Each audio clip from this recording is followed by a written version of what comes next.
Hey guys, welcome to the next edition of the Sharpening Report. We just got off with Rhonda talking about prepping, and so now we're going to talk about ancient prophecy as listed in Ezekiel with Ron Bublitz. I have him joining me tonight to discuss this topic. One quick disclaimer: we said we are going to be talking about the alien agenda. It's not exactly covered in it's not covered in Ron's book here. It's not his specialty, so that's my fault. But if you guys want to talk about aliens later, maybe we can do that on one of the other shows I'm doing tonight. So, but we're going to be talking primarily about prophecy in the Word, in Ezekiel, in all the things in this vein. So, thanks for joining me tonight, Ron. Yeah, hello. Good to be with you. Awesome, man. So, why don't you tell us kind of how all this started for you, man? Writing the book. What? Give us the title of your book, real quick. So the book is called Hidden Rhythms in Prophecy: How Astronomical Cycles Interpret Prophecies in Daniel, Jeremiah, and Ezekiel. Okay, awesome, man. Awesome. So, how did all of this start for you on the path to researching this and getting involved in this? Well, I should probably give a little bit of background of what I do for a living. Sure. So yeah, I'm not a pastor. I don't have a ministry. I'm a regular guy. I work in I'm a computer programmer. I work in the movie visual effects industry. And Really? Cool. yeah, so I've been in there for maybe 20 years. I worked at ILM. Worked, wrote some software for George Lucas and Steven Spielberg. I work mostly dealing with animation tools, writing programs for the animators. I worked at ImageWorks. And so part of how this all started is that when I was working at Electronic Arts, I was one of the 10% that got let go in 2009 when the big recession happened, and Electronic Arts got caught up in that. So I was out of work, and I was doing some reevaluation, and at the time, I had been going to a new church, and they had been moving to the ESV, the English Standard Version, and they were giving up the NIV. And part of that, I wasn't even really familiar with the English Standard Version, so I was doing a lot of research into it, how it was translated, a lot of the looking at different passages, how it compared with different things. And when I looked at Daniel 9, the 70 weeks of Daniel, I noticed that it was quite different from what I was used to. And that's basically the jumping off point, how I started all this research and diving into different rabbit holes. Okay. Interesting. So let's go into the premise of this book and the primary topic then. Sure. So I can give you basically a two-paragraph thesis, and it'll go through a lot of the different things that are in the book. Sure. Um, there's just a ton of stuff that blew my mind. So, and we can, basically jump off any points in there. So the thesis is our modern understanding of a year of 365 and a quarter days was not shared by many ancient cultures. So, for example, the total of 12 Jewish months, which alternated between 29 and 30 days, is less than the solar year. But the particular cyclical method of adding a leap month to keep the seasons in sync, or what is called intercalation, can be historically traced back to only the early centuries AD, not BC, AD. So what was the method that was previously used is an ongoing scholarly debate. However, this is the modern and accepted method of dating that is currently being used, but it cannot be fully relied upon as absolutely historically accurate down to when you want to get to the specific day of the week. But now, the result of what my research is, it combines the records of a millennium-old manuscript, which I found on Google when they did their scanning, and it was translated in the late 19th century. And I combine that with the particular physiology of winter barley, which is grown in Israel, and the anciently accurate intercalation, based on those things, the anciently accurate intercalation method has been rediscovered. So I use the latest tables of the historical lunar phases and eclipses, and I reconstruct the Jewish calendar from the years 8 BC to 35 AD. And so this then meshes with historical methods or records and provides verifiable answers to long sought after questions. So the book is in three main sections. So we have the first section, which explores the ancient Hebrew calendar and how it can be accurately reconstructed. That's the base, the foundation. And then the second section uses that and more fully explores the prophecy of the 70 weeks of Daniel.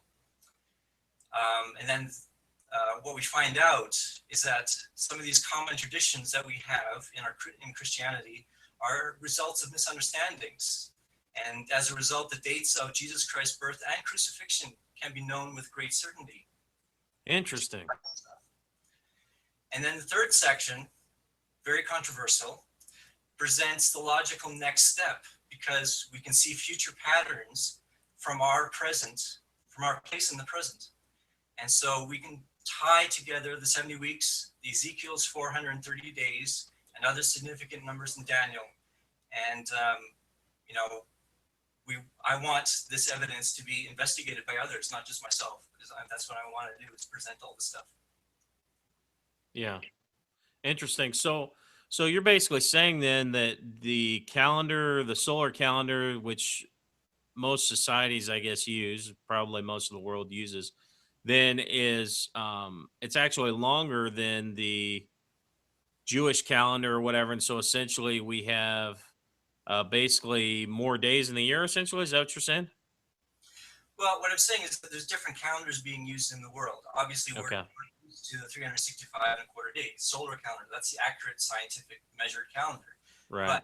But in ancient cultures, many different cultures use 360-day calendars, including, that's not quite accurate. Many ancient cultures did use 360-day calendars, but the Jewish culture used a lunar calendar, which is actually 354 days, give or take, depending on if intercalation was used, like an extra month. So the issue is, or not the issue, the confusion becomes, it's like which calendar is correct, or which calendar needs to be used when you're dealing with accurate dating in the past. Because one of the issues, I guess what I was trying to get at, is that with the Jewish calendar in particular, currently the modern method is a purely calculated calendar. So what they do is, they go through all these different formulas, they do, fractions and all these different things in order to get their current start of the year and start of the month and that type of thing. But that was not the way the calendar functioned for them in Christ or before that. So basically, by using, you said you used some sort of what was it? Some organic material that you used also as a dating reference? Right. So we're talking about the winter barley there. Okay. So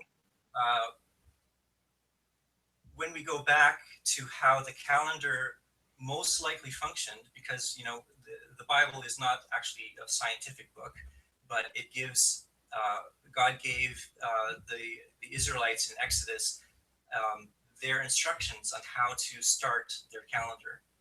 And so when we go through that, their feasts, especially the Feast of Unleavened Bread, had a part to it that needed to deal with the first harvest of the barley.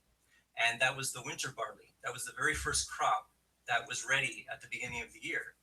And so they needed to have that, the priest did, in order to deal with the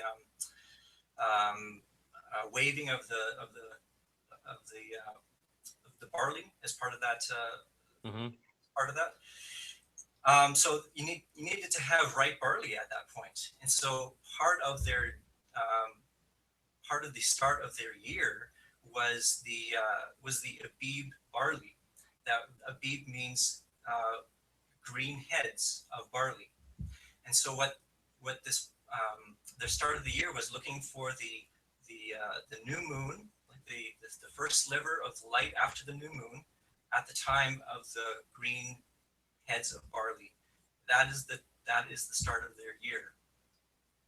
And so that Okay. is an observational start. That's not a calculated start. So it varied. So it could either this was sometime between the last part of March to the middle part of April. Okay. Interesting. So what is it that we found out then about the dating of Christ's birth and all these things? Like what were your findings in regards to when Christ was actually born and the crucifixion? All right, so this will take a little bit explanation to lead up to that particular point.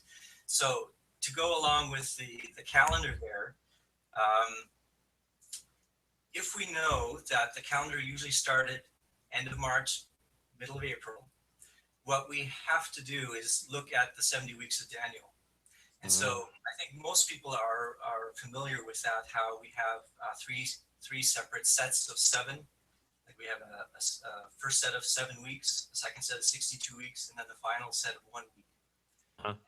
And I think most people are aware of Sir Robert Anderson and how like he figured out the 360-day years and figured out the number of days in those years, and then converted it back to our 365-day years, and then figured out the starting point from Nehemiah of when the reconstruction of Jerusalem's walls until the time when Christ entered Jerusalem on Palm Sunday. So that's the basic of Anderson. So one of the things, though, is unfortunately we have to remove one of the planks out of Anderson's system there, because it's not quite accurate. Because one of his first dates is he starts the very first part of the year at the very early part of March in the Julian calendar system, which is different from our Gregorian calendar system. So if we convert it, it's actually just at the end of February. So from what I was saying is that if we have the usual start of the year at the end of March to the middle of April, February is really quite early. And it can't really be accurate. So his whole system kind of falls apart, unfortunately. And so what we need to do is figure out exactly where that start should be. So in order to go further with that, to try and figure out exactly how these dates would figure out,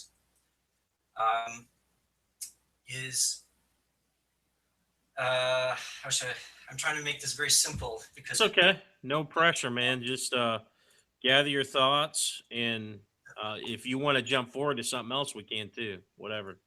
No, I'm just trying to make it very simple because I'm Okay. trying to combine several chapters into very short time. I understand, man.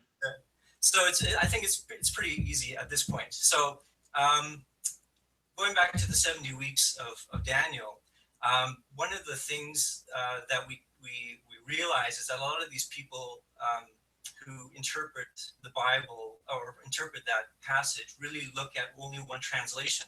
They're looking at the King James Version, and so they're looking at the word decree. And so a lot of people say, okay, which one of the kings gave that decree? But if we're looking at the actual original original language, we don't have the original manuscripts, but the original language, the Hebrew language, that word decree is actually the word word. And so it's not talking about a king's decree. So one of the things is that this particular word was talking about the word of the Lord. And even if you go into like the very first verse of Daniel 9, it says, I, Daniel, perceived in the books the number of years that according to the word of the Lord to Jeremiah the prophet. So this particular word is used several times in Daniel, so it doesn't have to deal with a decree. Mm-hmm. It deals with the word of the Lord to a prophet. And so if we're not looking for a king's decree, we're looking for when God gave the word, gave his word to Jeremiah. So in Jeremiah, he has a section where he's dealing with the destruction and the rebuilding and the return of the Jewish people to Jerusalem.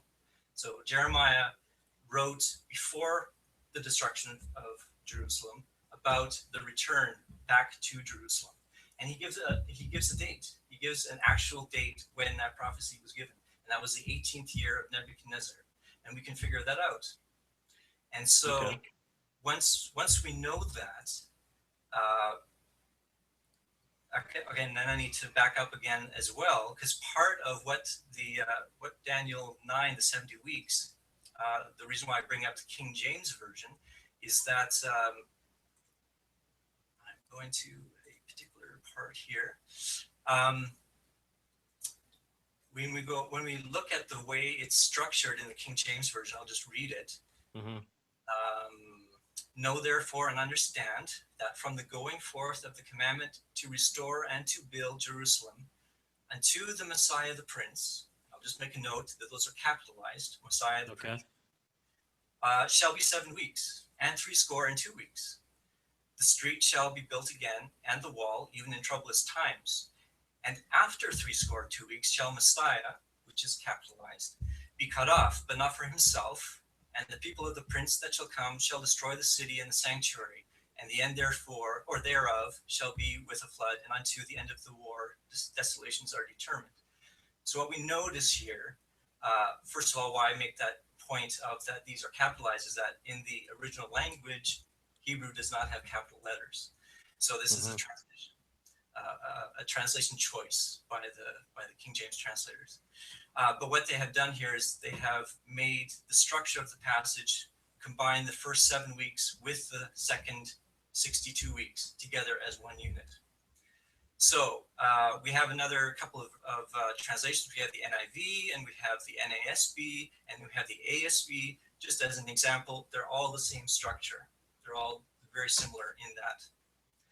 But if we go to the ESV, the English Standard Version, and this is what I noticed and caused this whole research, is that it says, "Know therefore and understand that from the going out of the word to restore and build Jerusalem to the coming of an anointed one, a prince, there shall be 7 weeks." Period. Mm-hmm. Then for 62 weeks it shall be built again with squares and moat, but in troubled time. And after the 62 weeks, an anointed one shall be cut off and shall have nothing. And the people of the prince who is to come shall destroy the city and the sanctuary. Its end shall come with a flood, and to the end there shall be war, desolations are decreed. So you notice there are 3 very distinct and separate periods of time. Those weeks are separated out. There's no way to combine the first 2 together. And I thought, well, okay, if these translators did that, well, what's the reason for that? I mean, there must have been some kind of reason.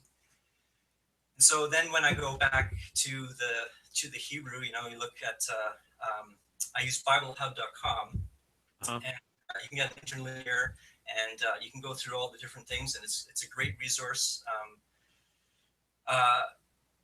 You look at that, and you see that the original language doesn't have, first of all, capital letters, and second of all, doesn't have punctuation.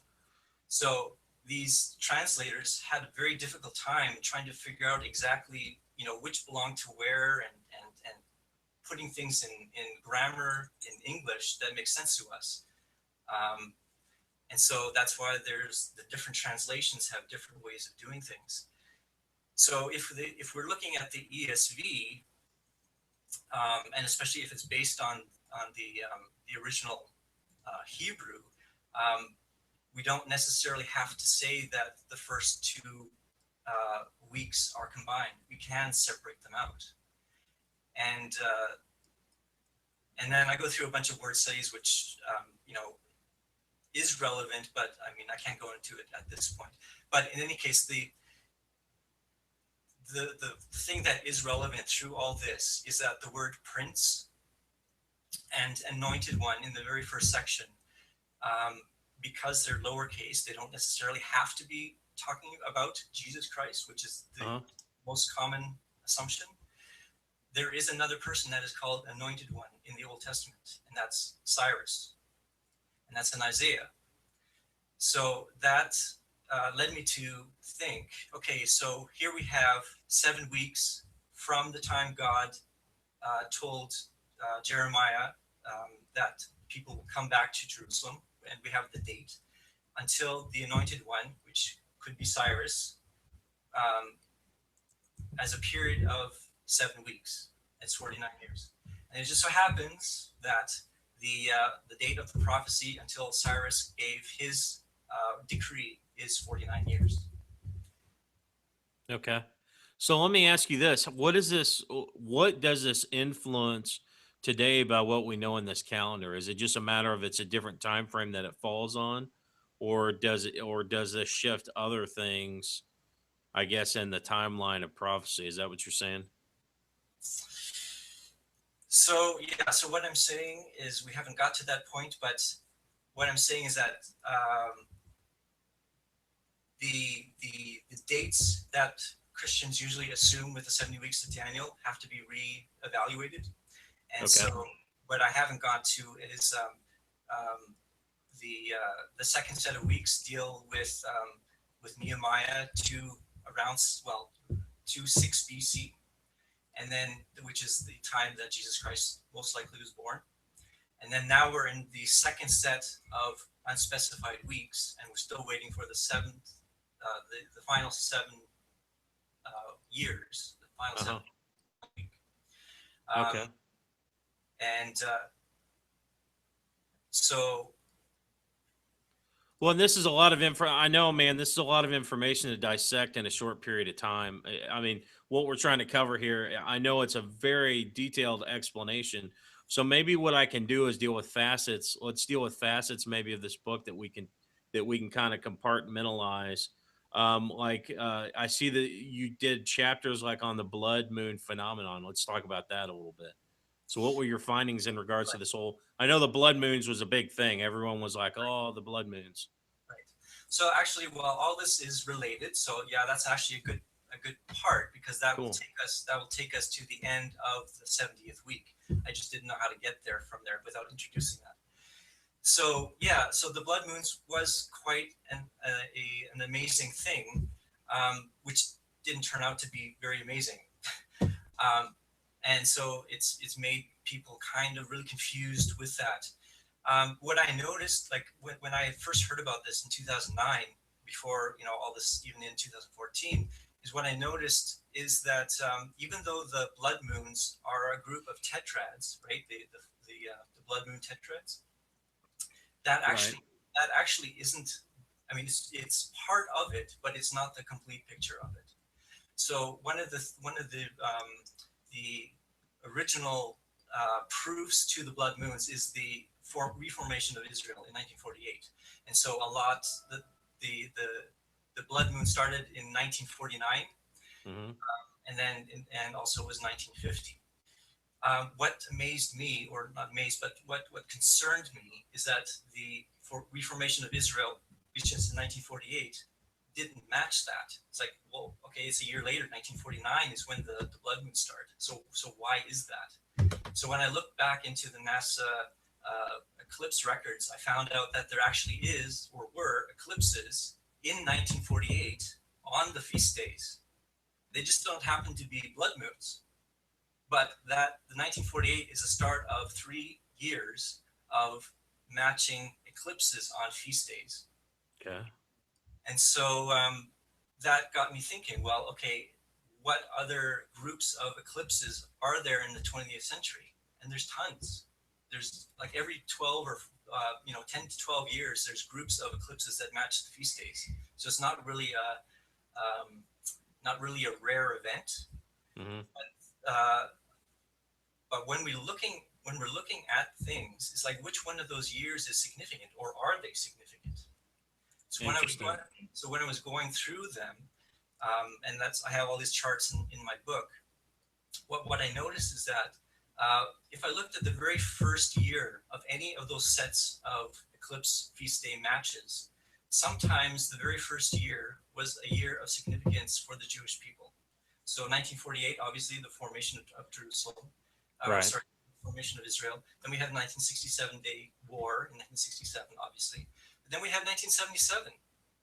That was the peace process between Begin and Sadat. We have early. I'd have to look back in my charts here, but we have the early 1900s where we have the formation of some of the Jewish settlements as they went back into Israel to start forming the land. And then we have I think it's 1924, where we have the end of the Ottoman Empire and the formation of Transjordan. So in not every single set of these first years is significant, but the years that do have them, it's only the first year that is significant. Interesting. So like 1985 also is a set of years, but nothing that I can find in 1985 was significant in the Jewish history. So you believe that these blood moons and these lunar cycles and stuff like that don't always necessarily have to do something directly with Israel, as like some people would imply that basically like you have to watch the moon closely because everything it's doing is going to be a sign for Israel. What I'm saying is that the eclipse feast day matches always have to do with something with Israel. So that's sometimes people misinterpret and say, okay, this has to do with the USA or it has to do with some other country, but I don't think so. I think everything, if they're significant, to deal with the Jewish people. But what I'm saying is that not every single set is significant, because otherwise it would be like, okay, here's a year coming. Okay, I'm predicting that something's going to happen. Well, that didn't happen. Only certain things. You can't figure that out in ahead of time. So that's. Well, can I ask you a question that I'm just curious about, and you may not be able to answer it, and if you can't, that's fine.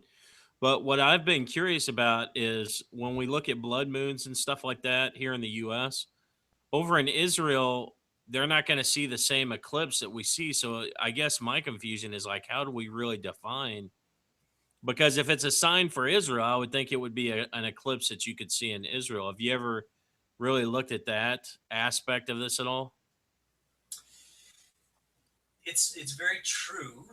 My point of it, or the way I think about it, is that this phenomenon is for our time and only our time. Like I don't think we as a people didn't have computers until very recently, right? So I don't think this could have been really figured out until this particular point in history, and I think it's for this particular point in history. Right.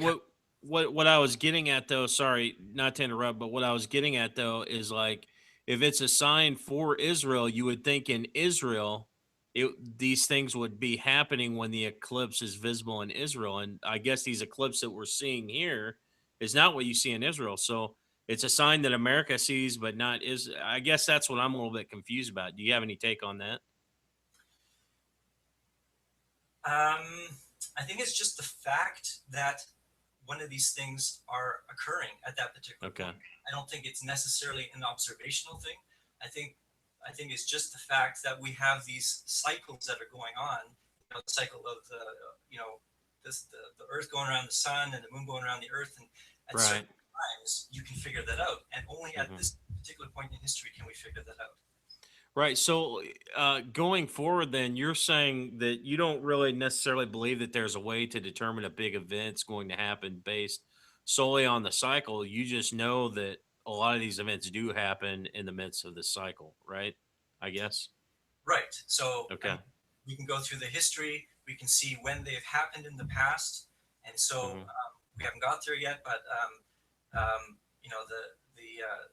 the time of Christ also had eclipses that we can figure out, and the Babylonian period had time that we can figure out, and we have amazingly certain years that are significant, even back then. So if we're saying that throughout all this history, we can see what's happening in certain areas. Well, in the future, we can also see these particular eclipses because they've been figured out, calculated. They're on the NASA website, and we can see years that are potentially going to be interesting years to look at.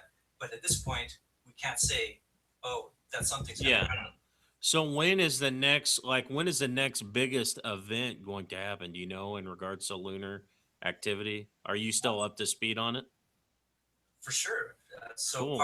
part of my book definitely goes into that, and so I have to make a disclaimer saying I'm not making any predictions. Right. When I'm not asking you to. Yeah. So what I can say, obviously anybody can check this out in the NASA website, is that 2025 is the next set of eclipses, and then 7 years later, 2032. Interesting. And I've heard a lot of people say that big things will happen in 2025, but I don't know if it's necessarily related to the eclipses, but I've heard people say that they're, all kinds. Again, there's so many theories out there, man. How do you vet all that? It's just, we know that we're living in the end times and things are going to happen. Now, in regards to your book here, because I see you talk about the blood moon phenomenon, with the event signs of recent past, the signs of Christ, Babylonian exile, creation week, the days of the Lord. And then I see here you've got the 430-day prophecy of Ezekiel. Let's talk a little bit about this 430-day prophecy and kind of what your findings were there, and maybe some conclusions that you drew in the midst of doing that research. Okay, so Am I jumping ahead too far? If I am, man, if you feel like this should go a different direction to bring some conclusions in this interview, man, I'm happy for you to take the wheel. I'm just trying to help maybe deal with some topics without having to make you like literally bring out your entire research point by point, because we won't be able to do that here tonight. So if that's a good spot, we can go there, man. no, I'm just collecting my thoughts to try and figure out exactly Sure. the clearest way to get in there. So, so just to bring full circle the Daniel 70 weeks, because that'll go into this, is that if we know that we have certain dates, say 6 BC, I was proposing as when Christ was born, we're in the second set of unspecified years, and then the last 7 years we're still waiting for. Well, if we know that all of these are sets of 7, it just so happens that that 6 BC until 2025 is actually a set of 7 years, and it's 290 sets of 7 years. So just put that aside for a second. I mean, that Wow, I have to. Okay, can you say that again real quick? Because I'm just having a hard time. So it's yeah, you almost need the chart for this. Yeah. But so what my research was saying that the end of the 62 sets of weeks was 6 BC, which is the coming of an anointed one, which is Jesus Christ. Well, so if we're now in the last unspecified set of years, we're waiting for the last set of 7 years, which between those two time periods, if all this pattern is right, should be a set of 7 years. So if we're just doing math, 6 BC to 2025, if you take that difference, it's actually a set of 7 years. It happens to be 290 times 7. Okay. I'm with you. So going back to Ezekiel, what I was looking at, it's talking about his 430 days. He lies on one side for a certain number of days. 1 day equals a year. And then he goes and lies on another side for another set of days. 1 day equals a year. And they total 430 years. Because he was lying on the side for 430 days, basically. Not very comfortable, I'm sure. Yeah, I always have a hard time with this, man. I've heard different people speak about this, but I guess what I'm trying to understand, I guess it's symbolism that God was doing here. Obviously, I mean, I don't think him laying on his side was actually doing anything other than maybe preparing him for something. Like, What's your feedback on that, man? What's your opinion That on it was why? like Jesus used parables. I mean, Jeremiah was, or sorry, Ezekiel was. It was a word. It was a picture of God's judgment, and Hmm. that's what God says. You know, lay on your side 1 year or 1 day for a year for the judgment against, first of all, Israel, and then second against Judah. Um, Interesting. and so, I mean, it's one of those prophecies that people have no clue how to What to do with it? Yeah. really, yeah. Because why do you deal with 390 versus 40, and then why do you combine them to 430? Yeah. That type of thing. So Well, it's interesting, man, because I recently found out that one of the things Jesus did that seems very bizarre to people, many of the things the prophets and Christ did seem unusual by today's standards in our, in our biblical worldview that we have. We don't understand everything about them, but when he encountered the blind man and he took mud and spit and put it in Jesus's eye, what I found out recently, and this is really fascinating, is that the Pharisaical society, and it wasn't just Pharisees, Sadducees. I mean, you had 200 sects of Judaism when Christ came on the scene, but this society was so rule based and so like they had all their own laws that they had written on top of the Torah and all these different things that they did. And one of the laws or rules that they had is you shall not try and heal a blind man, or you shall not try and pray for a blind man by putting mud and spitting in his eye. Like all these very specific, just strange laws, right? Well, the reason that Christ actually did this was he was taking one of the most obscure things that they had and saying, "You say it can't be done this way, but I am the Son of God and I will do it this way." And so when he did that, basically what he was doing is it was a mockery of all their rules and all their man-made things that basically hinder the operation in the word of God. The word of God says that your tradition has made the word of God none effect. And so what he essentially was doing was, it would be like today, okay, if you had a law that said, like, you got these weird laws, like in Alabama, it's illegal to bring an alligator down the street at like 7 p.m., right? They had all these strange, I mean, there's still laws on the books where, very bizarre things where someone did something stupid. And so they had to make a law about it, right? Well, what he was doing essentially was taking that and then basically just throwing it right in their face. And so they're just dumbfounded.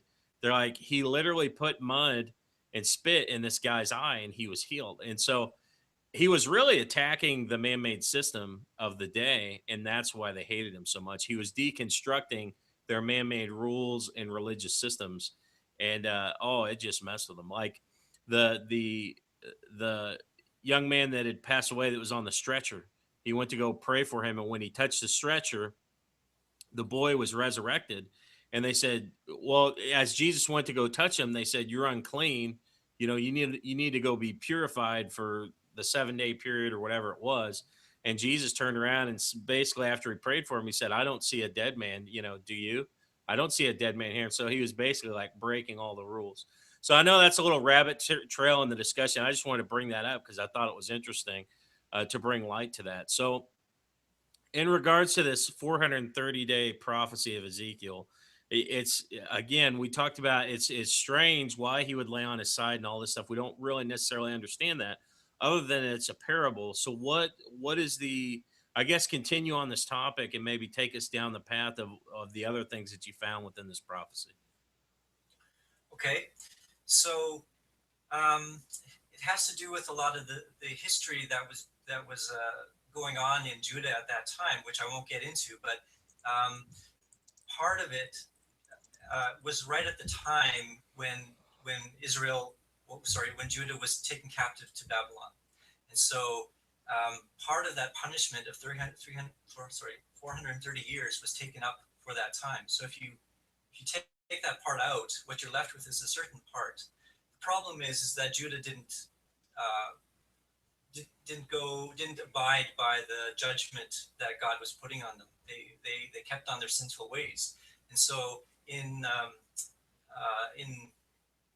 the books of Moses, I'm trying to remember which one it was, but God says that if you do not listen to my judgment, I'm going to add 7 times judgment to Hmm. your allotted judgment. So if you take that part that's left over from the time of Babylon, multiply by 7, it happens again to be 2032 is the end date for that judgment of Israel. And so when we see that Daniel and Ezekiel were contemporaries, God was, in my view, using two witnesses to outline His judgment against the Jewish people in two different ways that happen to sync up at exact dates. And so that's basically the resolution of what I had researched from that 430-day prophecy. Interesting. So, I mean, a lot of what you're doing here, man, it sounds like you're really good with numbers and math. Would that be a correct assessment? I mean, this is all like mathematical stuff you're doing. It is, yeah. I mean, it's very technical for sure, and I know it takes a certain mindset, and and I know it's complicated, and especially it needs charts and something like that. So, I mean, I'm Yeah. actually Let a lot of me, do you, numbers. Ron, do you have these charts in like an image format or anything like that? Well, it's all Like, in my book. okay. I have a PDF if we ever want to, do a screen share or something like that. I can Yeah, because what if I have you back, man? What we could do is I could pull that screen share up, and I think with the charts, man, it would help us a lot just to visualize. Because me myself, I'm not a huge no. I mean, I'm good dealing with numbers, but as far as like trying to visualize, I think it would definitely help get a better understanding. But it's definitely really interesting stuff, man. Really yeah, cool. I'm rattling through lots of stuff, and I Yeah, know it's very yeah. hard to No, no. follow. It's like, okay, hey, here's the stuff. Are you interested? Well, I'll present all this stuff that you can actually look at and investigate, on your own time. Right. So let's go, I guess, the next chapter after this, which is the last chapter, and we'll jump around a little bit and discuss some different things before we're done. We got another 15 minutes here tonight, but let's talk about. You said that you were talking about some significant numbers, and oh, I hold on, 1 second. Sure. I've got one point that I wanted to make or question in regards to the last judgment of Israel.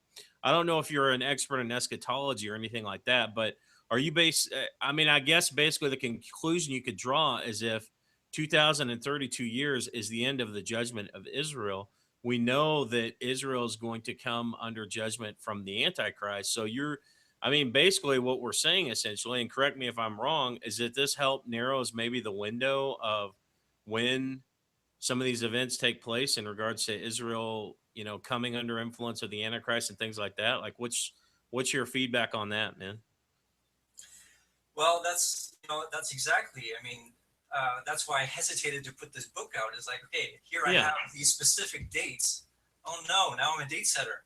Well, the thing is, that's what I'm saying. I'm not making predictions because these just happen to be significant numbers, and they satisfy my sense of order.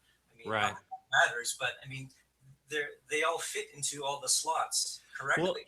Who and I knows if guess it's going to happen or not, right? yeah, I guess the way we could put it, man, I'm not asking you to predict anything, obviously. You're dealing with these numbers and finding certain things.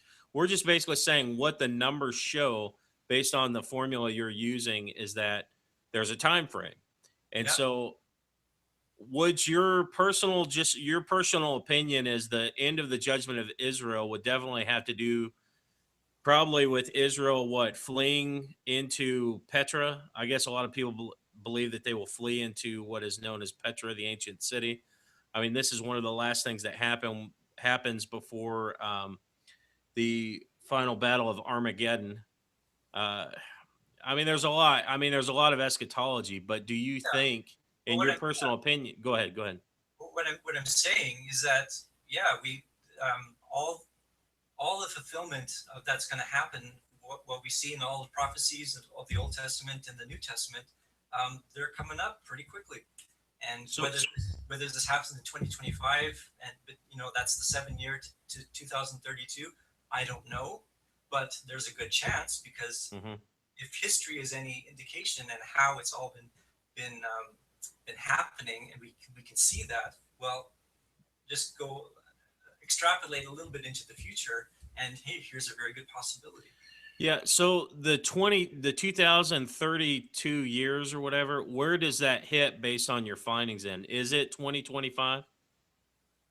Well, what I'm saying is 2032 Okay. is Oh, I see. 2032. I thought you were talking about 2032 years after, right? After basically AC, you're talking, or after BC. I'm with you. I'm with you. So from the point of Christ as a reference in 2032 is the number. Okay, I'm with you. So the year 2032 essentially.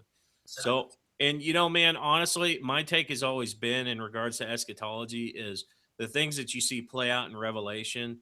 I believe that a lot more has to happen in our nation, that we have to slide a much further way, even in our world, for us to get to the point of the things that they're doing. Now we can see the culmination of some of the things, like people believe the mark of the beast will have a biological, or not biological, but a chip, right? And we're seeing basically this chip technology. I mean, all this modern technology could explain a lot of what we see in the end times. But man, I think we still have such a far way to go to get to the place that's talked about in Revelation, where basically, I mean, people are just hunting down Christians, but I might be wrong. I mean, it is perilous times, though. It seems like there's more persecution coming against the church now than ever. Wouldn't you agree? I mean, that things are more hostile towards the church than they used to be.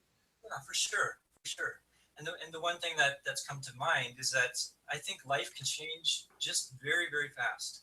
I mean, I think with my grandparents who grew up in Russia, and they went through the Russian Revolution, and they escaped that. But before that time, they were farmers. They were living life.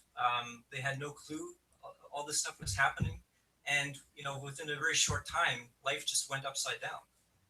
Right.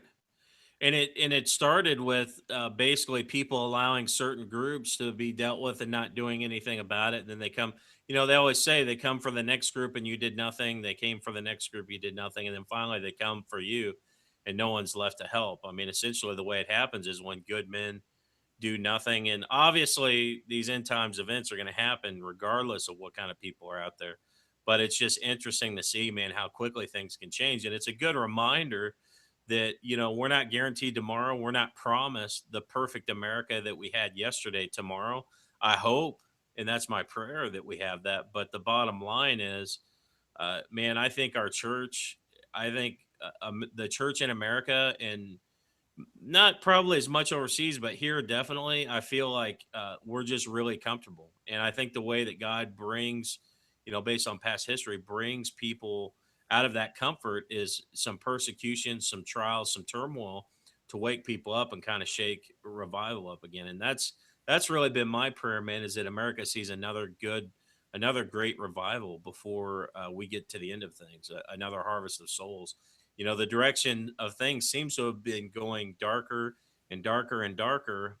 And with this latest turn of events in the election and all these things, I feel like we have a really good opportunity right now as believers to do as it talks about in the word, to repent, turn from our wicked ways, the church and those that, are not believers.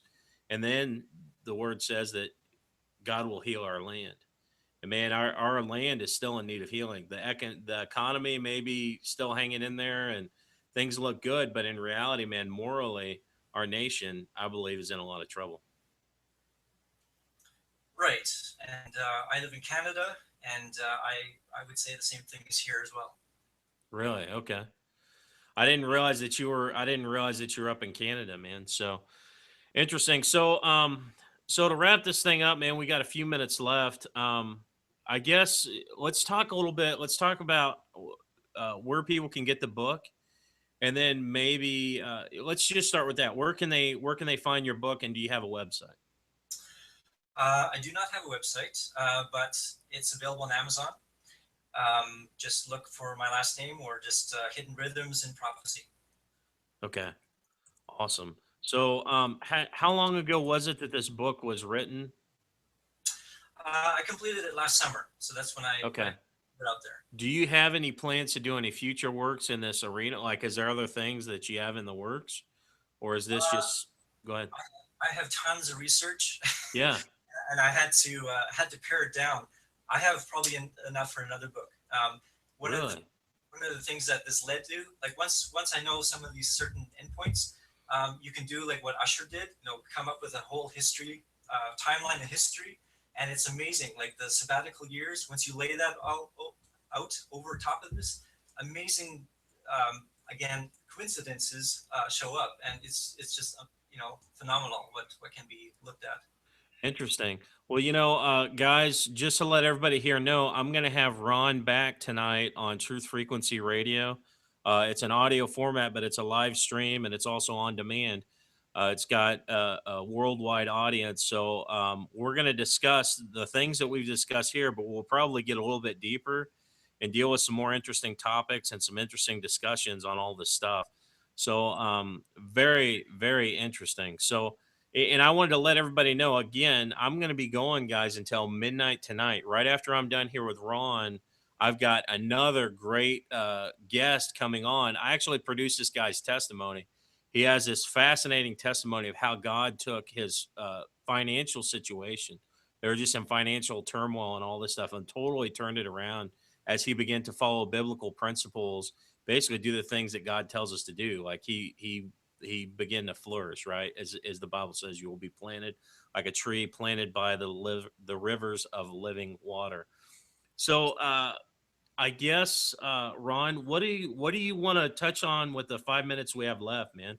Is there any other interesting tidbits that you found in this that doesn't necessarily require a lot of in-depth stuff, or Yeah. maybe talk a little bit about some of the other research you've done?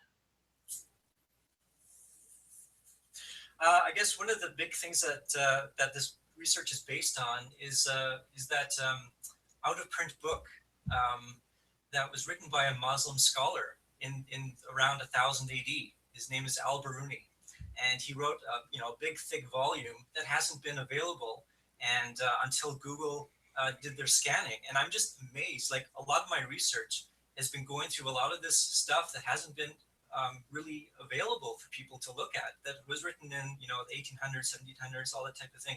It's just totally fascinating. I mean, you have to be in a certain mindset to go through all those things. Right. But You have to be in a scholarly mindset. yeah, And, a lot of us are too spoiled by the Google system and all this, man, because I can just gather anything at my fingertips. But I'm sure for someone like you who does a lot of scholarly work, it's probably kind of mind bending now to have access to these documents. So they basically just scanned. What did they scan? All like book archives? Like how did that? When I'm did not this sure. happen? Yeah, I'm Okay. not sure how they decided what they did, but it's just amazing. A lot of Christian stuff that, like I said, hasn't been available up to this point, has been scanned and is available. And you just look through this, and it's just, a treasure trove. And I think Interesting. I can't remember. I think it was Dr. Ice who said that he was lamenting the fact that he used to have to go for a 2 week trip to the British Library in the past to try and figure out all these different things, because that's where only these places, that was the only place where all these things were cataloged. But now these same things are available to anybody really if they're Hmm. looking. Interesting. Interesting. Well, we're getting close to the end of the hour, Ron, so I'm going to get ready for this next show. But I'll Yeah. contact you tonight, like around 9:45 on Skype. If you can just email, I think you emailed me your Skype user. If you can email it one more time, Okay. I'll get a hold of you on there, man. I look forward to having a further discussion with you tonight. And man, I'm going to turn it over to you and let you I'll let you handle it how you want. I'll ask the interesting questions as they come along. But man, you'll have 2 hours to really uh, dig deep into this, and we'll have some interesting conversation. So again, brother, thank you for joining us. There was people in the chat room tonight that would love to see these charts and stuff, man. So maybe we can come back another night when I can show them some of these visuals Okay. to help people understand better. But that's up to you. We'll talk about that off air. But again, thanks for joining us tonight. This has been here with Ron Bublitz tonight. We're going to be back at 10 p.m. until midnight tonight. Coming up, I've got Sean Bledsoe coming on. Give me a few minutes to get that feed ready, and I will catch up with you guys soon. So God bless everybody.